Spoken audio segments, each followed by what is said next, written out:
మీ బిడ్డకు మీ అందరి అండదండలు ఉన్నంత కాలం ఈ 56 నెలల్లో రాజ్యాంగంతో పాటు సమకాలీన రాజకీయాల పట్ల ప్రజలకు అవగాహన కల్పించవలసిన అవసరం ఎంతైనా ఉందని అప్పుడే డాక్టర్ బిఆర్ అంబేద్కర్ ఆశయాలు నెరవేర్చబడతాయని రాష్ట్ర పబ్లిక్ సర్వీస్ కమిషన్ సభ్యులు ఎన్ సోనియుజ్ తెలిపారు. కాకినాడ జిల్లా తుని నాసా స్వచ్ఛంద సంస్థల ఆవరణలో రాజ్యాంగం రాజకీయాలు అనే అంశంపై నిర్వహించిన సదస్సులో ఆయన పాల్గొన్నారు. ఈ సందర్భంగా ఆయన మాట్లాడుతూ బడుగు బలహీన వర్గాలను రాజకీయంగా చైతన్యం చేయడానికి తమ వంతు కృషి చేస్తామని, నాసా ప్రేమదాసు ప్రజలకు ఏ విధంగా అండగా ఉన్నారో అదే స్థాయిలో తమ సహాయ సహకారాలు అందిస్తూ బాధితుల పక్షాన బలంగా నిలబడతామన్నారు. డాక్టర్ బాబాసాహెబ్ అంబేద్కర్ ఇచ్చిన ఓటు హక్కును సమాజ శ్రేయస్సుకు ఉపయోగపడే నాయకులను ఎన్నుకోవడానికి ఉపయోగించాలని సూచించారు. గ్రామాన తమ మీటింగ్ జరుగుతాయని, రాజుగారిపై ప్రజల అవగాహన తీసుకొస్తామన్నారు. ఈ కార్యక్రమంలో నాసా స్వచ్ఛంద సంస్థల డైరెక్టర్ జ్యోతి ప్రేమదాస్, డాక్టర్ సౌమ్య, దళిత ప్రగతి ఐక్య సంఘ నాయకులు, కార్యకర్తలు, అంబేద్కర్ వాదులు పాల్గొన్నారు. ఈరోజు నాసా స్వచ్ఛంద సేవా సంస్థ గణతంత్ర దినోత్సవ సందర్భంగా కాన్స్టిట్యూషన్ భారత రాజ్యాంగం మీద కొంత అవగాహన తీసుకురావాలని, ఎందుకంటే ఈరోజు రాజ్యాంగం అమల్లోకి వచ్చినటువంటి మొదటి రోజు కాబట్టి ఈరోజు కొంచెం అందరికీ అవగాహన రాజ్యాంగం మీద కల్పించాలని ఒక చిన్న కార్యక్రమాన్ని నాసా స్వచ్ఛంద సేవా సంస్థ తరఫున ఆర్గనైజ్ చేశాం. సుమారుగా 250 మంది వచ్చారు. ఈరోజు వారికి రాజ్యాంగంలో పొందుపరచబడిన విషయాలు, అందులో ఉన్న కాన్స్టిట్యూషనల్ రైట్స్, అట్లాగే ముఖ్యంగా దళితులకి, బీసీలకి, వాళ్ళకి రాజ్యాంగం ద్వారా జరిగినటువంటి న్యాయం, అట్లాగే భవిష్యత్తులో కూడా రాజ్యాంగాన్ని ఎలాగ ఉపయోగించుకొని మన హక్కుల్ని కాపాడుకోవాలి, మన జీవితాన్ని కూడా ఎలాగ ఫ్యూచర్లో బిల్డప్ చేసుకోవాలి, దానికి రాజ్యాంగంలో ఏ అంశాలు మనకి సహాయపడతాయి అని మాట్లాడటం జరిగింది. అట్లాగే రాజకీయంగా కూడా ఎలక్షన్స్ వస్తున్నాయి కాబట్టి రాజకీయంగా కూడా ఎలాగ ఓటు హక్కును ఉపయోగించుకోవాలి, ఎలాగా ప్రజాప్రతినిధుల్ని ఎన్నుకోవాలి, ఈ విషయాలు కూడా కొంత అవగాహన తీసుకురావడం జరిగింది.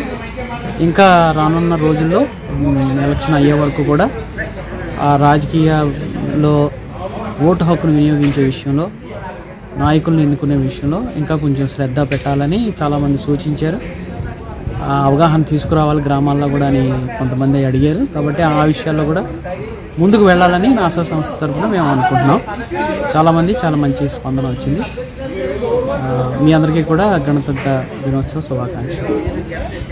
ఎక్కువగా ఉంది అంటే రాజకీయాలు ఏ విధంగా వాడుకో ముందుకెళ్తా అంటే దళితులకే కాదు, ఏ ప్రభుత్వంలోనైనా అసంతృప్తి సెక్షన్ అనేది అన్ని కులాల్లో కూడా ఉంటుంది. దళితుల్లో కొంతమందికి న్యాయం జరుగుతుంది, కొంతమందికి న్యాయం జరగకపోవచ్చు. బీసీలో కొంతమంది న్యాయం జరగచ్చు, కొంతమంది న్యాయం జరగకపోవచ్చు. సో అసంతృప్తి అనేది అన్ని ప్రభుత్వాల్లో ఉంటాయి. సో అందులో ఏ ప్రభుత్వం బెటర్గా ఉంది వీటిల్లో కొంచెం రీచ్ అవ్వడానికి, దళితులు కానీ బీసీలు కానీ ఎవరు అర్థం చేసుకోవడానికి ప్రయత్నం చేస్తున్నారు, ఎవరు ఎవరు రీచ్ అవ్వడానికి ప్రయత్నం చేస్తున్నారు అనేది మనం అవగాహన కలిగించాలి ప్రజలకి. ప్రజలు ఇంకా ఎట్లా ఉన్నారంటే ఇంకా కొంచెం డబ్బు మీద ఆధారపడి ఉంది ఎలక్షన్స్. ఖచ్చితంగా మనం దాన్ని రూల్ అవుట్ చేయలేము. కాబట్టి నెక్స్ట్ డబ్బు ఎవరు పంచుతారు, ఎలాంటి హామీలు ఇస్తారు, ఎలాంటి దొంగ హామీలు ఇస్తారు, వీటిలన్నింటి మీద కూడా ఆధారపడింది. దాని మీద మన అవగాహన ప్రజల్లో వచ్చేదాన్ని బట్టి మనం ఎన్నుకోవాలి. అలాగే నేను ఈరోజు ముఖ్యంగా చెప్పింది ఏంటంటే దళితులు కూడా కింగ్ మేకర్స్గా తయారవ్వాలి. ఎప్పుడు పలానా కులం వాళ్ళు ఎటువైపు వెళ్తే అటువైపు అని కాకుండా దళితులు కూడా ఒక దబ్బుడు కమ్ముడు పోయేటటువంటి కులం కాదు ఇది. రాజ్యాధికారాన్ని నిర్ణయించే కులం ఇది అని మీరు కూడా తెలుసుకోవాలని ఐడెంటిటీ క్రైసిస్ అంటాం. ఆ ఐడెంటిటీ క్రైసిస్ గురించి కూడా ఈరోజు మాట్లాడటం జరిగింది. రానున్న ఎన్నికల్లో ఇదే విషయాన్ని దళితులు గ్రహించి ఓటేసే అవకాశం ఎంతవరకు? ఖచ్చితంగా రానున్న రోజుల్లో ఇదివరకటి కంటే ఎప్పుడు ప్రతి సంవత్సరం ఎన్నికలు రావు కదా, 5 సంవత్సరాలకు వస్తాయి. సో ఆ 5 సంవత్సరాలు చదువుకున్న వాళ్ళు ఎంతమంది, డిగ్రీలు పూర్తి చేసుకునే వాళ్ళు ఎంతమంది, ఉద్యోగాలు చేసుకుంటున్న వాళ్ళు ఎంతమంది, రకరకాల విషయాలు ఎక్స్పీరియన్స్ చేస్తున్న వాళ్ళు ఎంతమంది. కాబట్టి దళితుల్లో కూడా ఒక అవగాహన ప్రతి 5 సంవత్సరాలకి చాలా ఇంప్రూవ్మెంట్ ఉంటుంది. ఇప్పుడు ఇదివరకటికి ఇప్పటికీ చదువుకునే రేట్ ఖచ్చితంగా పెరిగి ఉంటుంది. కాబట్టి వాళ్ళు ఖచ్చితంగా అవగాహన ఎక్కువగా ఉంటుంది. ఖచ్చితంగా కనీసం 10 to 20% ఇంప్రూవ్మెంట్ ఉంటుంది ఖచ్చితంగా.